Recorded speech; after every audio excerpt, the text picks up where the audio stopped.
Hello, everybody. Cedric and Cedric here for CR Wrestling Commentary, Ring of Honor, Done or Rethinking. That's where we are. And hold up, if you look at the screen, I forgot to put Cedric's name up here. So, there you go.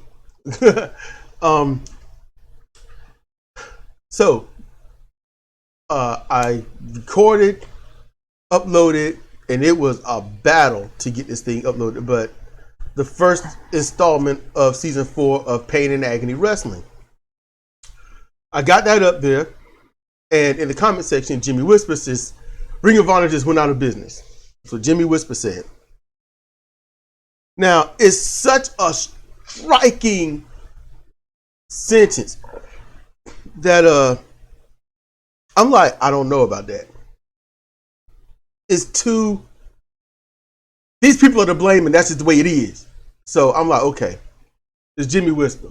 He ain't gonna say too much that is, I don't think he's gonna say anything untrue, and I don't think it's gonna be hyperbolic, but there are details that's missing. Dude died. Okay, there's got to be something else surrounding it. So that's where I'm coming from. So there's more to it than just went out of business. So Cedric looked it up on the phone. And see, here's the thing. I trust Jimmy Whisper. That's why I had Cedric look it up on the phone. Because other than that, when certain others would say it, they say it in a way I'm like, yeah, sure, buddy. All right, and I'll leave it alone. Because we've come across, I don't know if you know this, Jimmy Whisper, but we've come across people that have said lots of things about other wrestlers and promotions. That's why we have to, like, okay, we got to fact check. We've come across that, not even on the channel, just it might be in a DM or something on Twitter or something like that, and it's just like, okay, we'll see. And they're usually wrong, superiorly wrong. So I'm like, Jimmy Whisper got some credibility. So let's go ahead and do that with some credibility. So she just looked it up. And it said that they have, now it's not in this order, but they said that they have released all the talent from the contracts. By the end of the year, they will have. Okay, by the end of the year, they will have.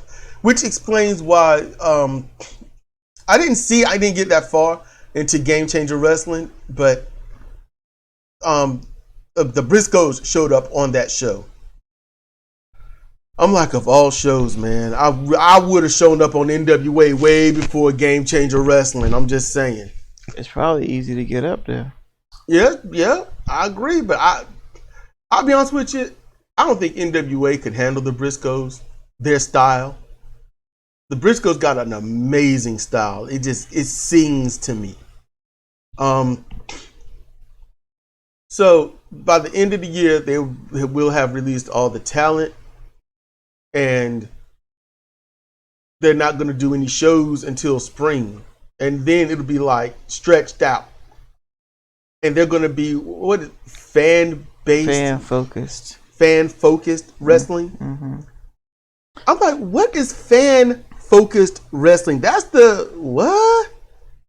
You don't want to do fan-focused wrestling if that means we're going to cater 100% to the fans, because then you've got Game Changer Wrestling. And a lot of people will hate me downing Game Changer Wrestling, but it's just super indie-rific with no kind of class, style, policy, or anything. So that's where I'm concerned if it's going to be that way. So, here's what's going on. AEW came on the scene and legitimized indie wrestling. Yeah, which was horrible. So there are aspects of indie wrestling that are enjoyable and harken back to what pro wrestling started out to be. And then there are aspects of indie wrestling where it's like, hey, you might as well just get in the ring and shoot them. And then there's everything in between. Moose stuff. And so that is what AEW has legitimized on primetime TV for the past 3 years. And then the pandemic hits. And unless you're some a big promotion like WWE or AEW, you basically are making zero money for almost a year. Nothing's going on. Ring of Honor comes back and they've got something different going on that caters to a certain type of wrestling fan. And it caters to a certain type of wrestling fan who would not enjoy a lot of the indie stuff. You know, they bring back the pure title. They have the tournaments.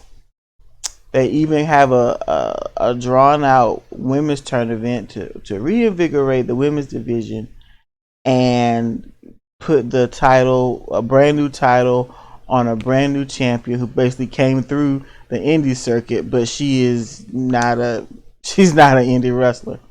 They go through all of this and then they say, hold the phone. We are going to release all of the talent. Everybody. Even the folks that were there when it started, like the Briscoes. We're going to release all of the talent after the last pay-per-view and then come back in the spring with fan-focused wrestling. So one of two things is going to happen. They're going to come back with an AEW type format.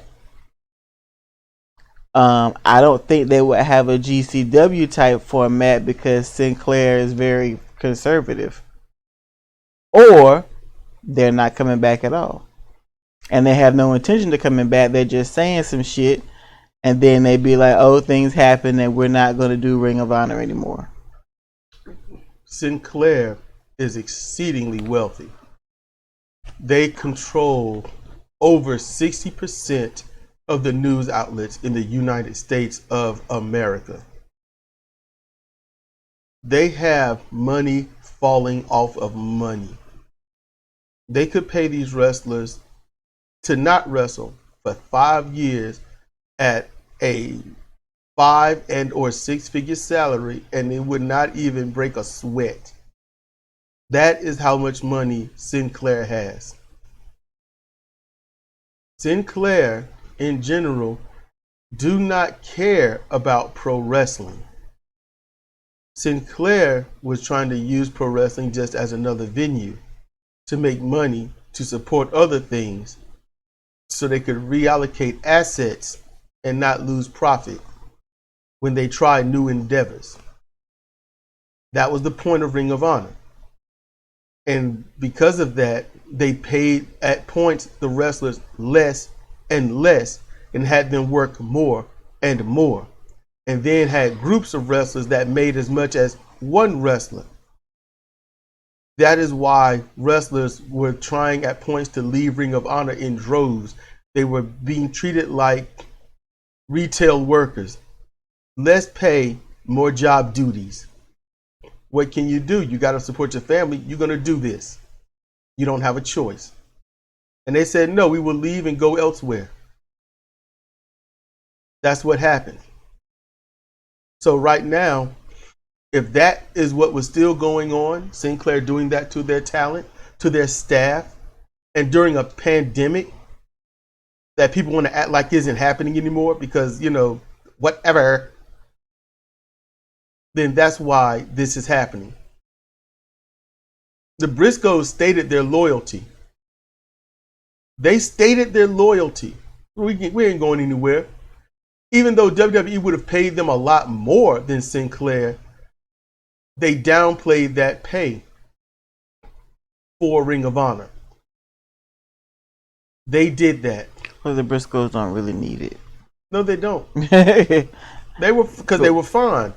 The idea isn't to get rich. The idea is to be well off, have some fun, put on some great matches, become legends, and leave a legacy that others can follow so that they too can become some of the greatest pro wrestlers, if not greatest tag teams out there. That's what I got from the Briscoes. Whether they were heels or faces, they kept portraying that. So this might be the chickens coming home to roost with bad practices by Sinclair Company.